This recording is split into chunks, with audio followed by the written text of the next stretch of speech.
بسم الله الرحمن الرحيم. جماعة وناكسن ومدى مسلمين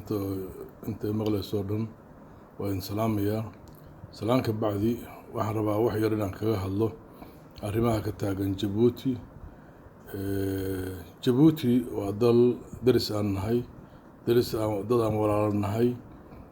wax badan in naga dhaxeeyaan waqti badan iyo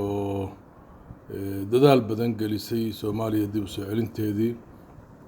maanta waxaan maqlayaa rabshado ka jira Djibouti kuwaas oo ay abaabulayaan dad dibadaha jooga oo aan dan ka lahayn Djibouti iskuna dhiibay dalal kale iyo jinsiyado kale ee iyagu lahayn aan ku soo noqon karin wadanka sidaas darteed aan wax la jecel ka lahayn dalka Djibouti waxaan u haynaa haddaan nahay Soomaali iyo reer Puntland labadaba waxaan u haynaa xushmad gaar ah waxaan u haynaa qadarin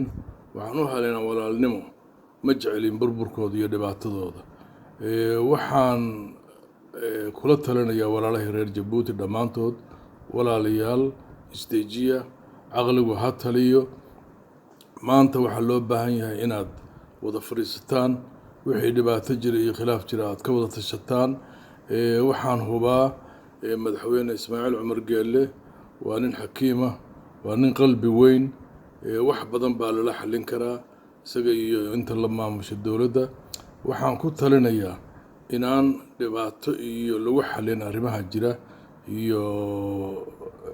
wax kharibaad waddanka la kharibo waddan la kharibo oo duma oo burbura waxaad kaga waana qaataan Soomaaliya meeshay joogtay iyo maanta meeshay joogto waa kala arkaysaa marka walaalayaal anigu waxaan idin leeyahay waddankiina qaaliga ah oo wanaagsan oo aanu jecelnahay inaga burburin yuu inaga kala daadan si loo soo celiyaa waa dhib badan tahay waddanka burburintiisu waa sahlan tahay laakiin si loo dhisaa aad bay u dhib badan tahay waxaad tusaale u qaadataan Soomaaliya 30 sano ayay burbursanayd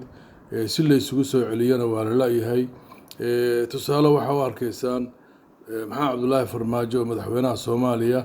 oo la rabay mandate-kiisu ahaa inuu isu soo ururiyo dadka nabadeeyo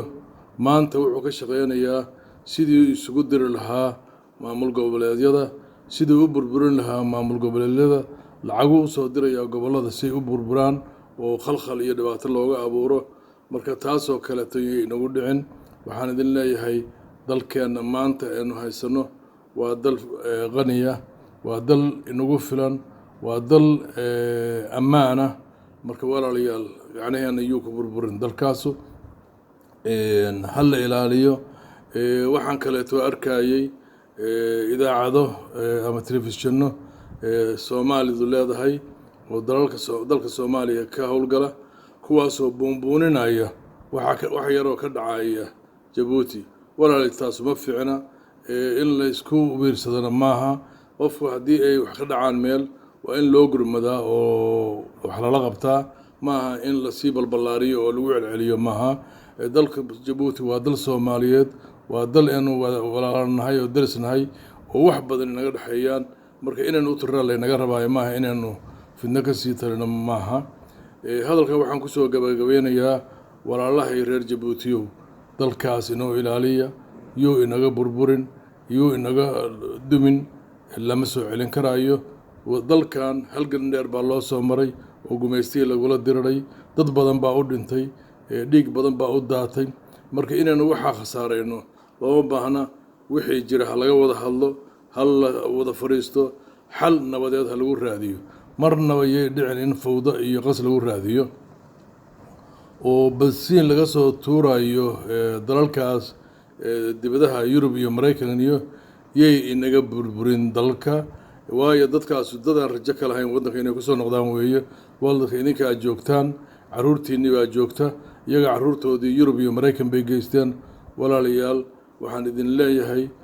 hal wada fariisto hal hadlo wixii khilaaf jira dawladda halala hadlo halala fariisto xal silmiyan lagu gaaro waxaan ku soo gabagabeynayaa guuleysta إلهي إذا كيس